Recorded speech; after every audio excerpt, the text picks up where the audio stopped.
to find your zip code on Cash App card.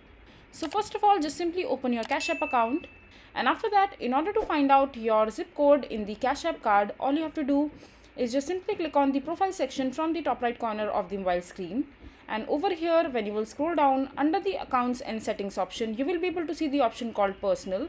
Just simply tap on it, and over here under the personal information section, you have details like your address, your contact info, and other details.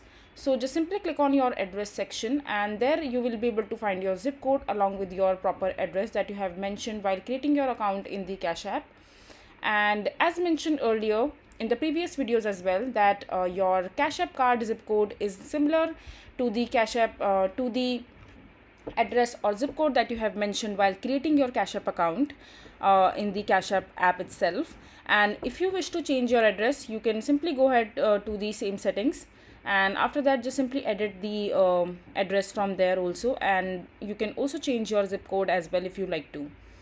So yeah, this is basically how you will be able to find your zip code on Cash App card. I hope you find this video to be helpful. So that is it for this video. If you find this video to be helpful, make sure to hit that like button and don't forget to subscribe to our channel for more such informative videos, and I'll see you the next time.